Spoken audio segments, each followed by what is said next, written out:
And it was partly for us just testing the method, but also around if we're going to start gathering evidence, quite novel evidence, we needed to do something different in that sort of domain. So that was one thing that we're looking at. So he's an interesting guy. Where's he based? Dave's. He's in Wales, but he travels all over the world. He delivers this type of stuff all over the world, and the basis of it's quite interesting. If you go to YouTube and watch some of his videos, he's a very dry character, but actually the premise by which he's preaching, some respects, is true. You know, a lot of the way we manage people in systems is based on engineering processes, but increasingly as the world has got more and more complex, what are they? They say we're in this VUCA, what's it? Volatile, uncertain, complex, ambiguous world. Those tools are not appropriate. So, you know, it was about how do you make sense of the world. You know where you're going to. How do you make sense of it to make, therefore, the next step? Because if you don't focus on the here and now, you miss the signals, and that's the basis of what he talks about. So he uses quite complex language, but that's the reality of it, really, which is why we're sort of interested in that stuff here. Yeah. But no, so let's just say with the hub, we've got what's next. So we'll have next few months. I'll have a lot more time with Dave Brailsford, and we'll really shape what this thing could be. Okay. I'll send you some links and whatever. Yeah, whatever I like your concepts around the franchise model, and let's keep talking about. I mentioned to Dave that we were sort of meeting and around that how could we partner and do something in human performance, because there isn't anything that exists. Leaders in performance is just for these leaders. There's not much content to it. I know you've been there. It's nice. People like connecting, but it's more a networking event. It is. And yeah, I think some of the talks could have been a lot. I mean, because you have great people on stage, and that's one of the things we learned. I mean, we never have panels.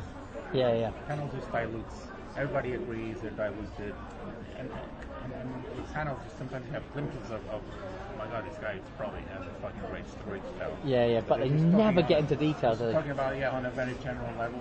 And I mean, leaders.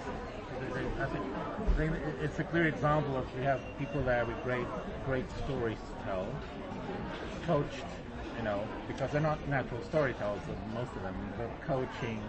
If you coach them, they will be able to deliver something that's quite meaty and quite it's quite compelling.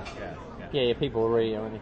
Because actually, one of the best moments in Leaders was Danny Kerry. I don't know if you saw when Danny was being interviewed. He was on the panel, and actually, when the guy asked the question at the end about him, and he went back to I nearly lost my job. I got crucified by my athletes. And he made it really personal.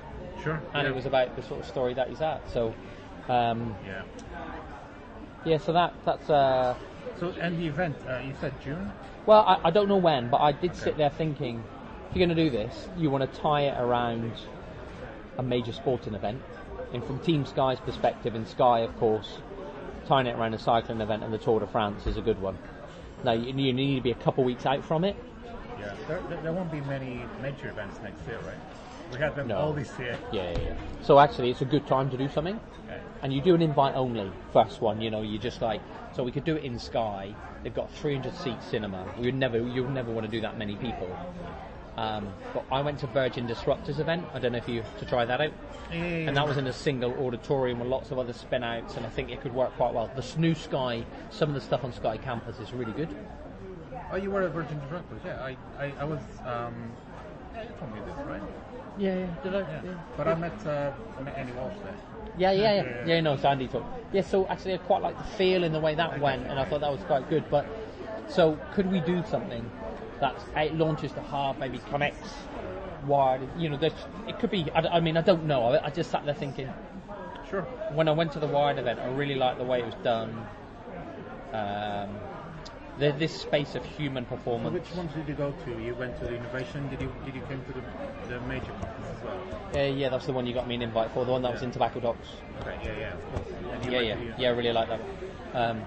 But I did. And actually, I think that was probably the weakest one we had. Was it? Okay. We need to refresh it. Yeah. I think the venue didn't help because it was so stretched out. Yeah, the venue.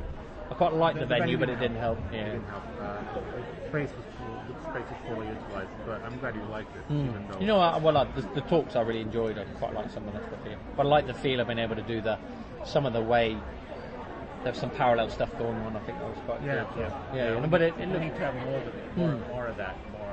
yeah, just conversations and small people coming to conversations. That stuff was quite workshops. intimate. I mean, there's lots of Yeah. So we're thinking about kind of refreshing that, but the talks is still key point. And What a human performance event. I've would been talking be about it, and then there's actually interest from Newhouse, the president. He's been talking about unicorn event for a while. And I've always had a performance session in health because that's my thing. Yeah. But we could, and I'm pretty sure we could do something. So I'll start talking to people. All right. Well, let's keep talking. I've got to catch up with Dave on the phone tonight, and I've got some time with him next week in Mallorca. I reckon before Christmas we'll have a lot of clarity around what we're going to do and where it's going to go, and that'd be cool. But it's all high level stuff. We're struggling just to give it a bit of an anchor, but I think we'll get that in the next few weeks. I spent a lot of time doing background work. It's nice stepping back from it and going, right, what are we going to anchor this to? And I'm finding something that's inspirational, that people, you want to, like everything you do, you want it to be the best you can. Yeah. Otherwise, and Sky back in it financially as well, so it could be cool. All right, listen, I've got to go to another quick meeting, but hopefully that's give you a bit of a rundown. Yeah. I will look. I've got a couple of presentations I'll email to you about which were. One of them is a Prezi that I put together, which was about the story of innovation in British sport as well. Yeah. So it's like, you get those. What the 7 things you learn? It's like a bit one of those. All right. But actually, when you look at it, I'm preparing for this presentation tomorrow, and I found out what Apple talk about their innovation. I've seen all these companies. I'm like, actually, we've got our own, and I think it's much better. Yeah. So we've got things that are really important around how do you practically make new ideas work in sport. Sure. And I think it could be a nice chapter, just around or at the end. So what does all this mean? What are the things you've absolutely got to be put in place to be like a really good innovators? I don't mind writing that with you. We could do like a 3,000 word piece at the back end that says, God, what are the standout features? This is what business and industry say, but actually, what about people that are living and breathing it? It could be quite a cool thing to do. Awesome. When could we talk about sort of past? Like you're telling me a little about what you've done before. So I'd say, if I send you this Prezi, you work through it, then I think we can talk through that, and I think that may fill a lot of gaps, because a lot of that will be much more about the process around how that played itself out. Sure. So I think that'll give you a really good feel. And I think when you go through the Prezi, you'll be able to, you can see the story.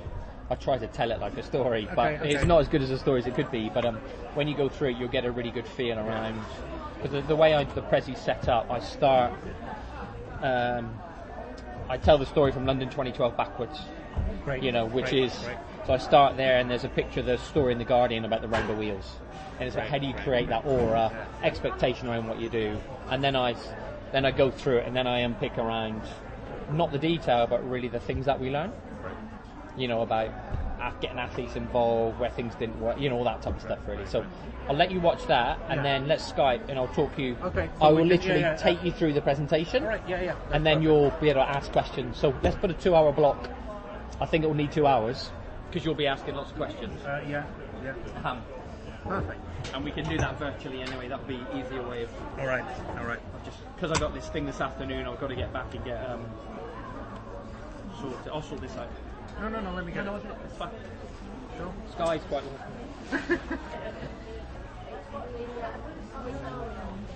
That's all. I've got to quickly meet Simon, believe it or not, because we got this presentation at GCHQ, which he rummed me in, and then home changed. I'm on the 4:43 train into London, Royal Society. Last train home, 10:15. Simon picks me up. So it's just one of those days. Say hi to Simon. Cool. Are you going to wander around back again? I'm going to have that.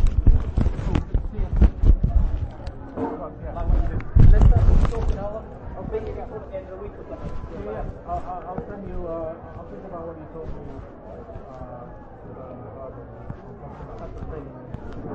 We'll see if there's an appetite to do so. I think it could be. I mean, that's all we do. So now the consulting link has may want to speak on that guy. Yeah.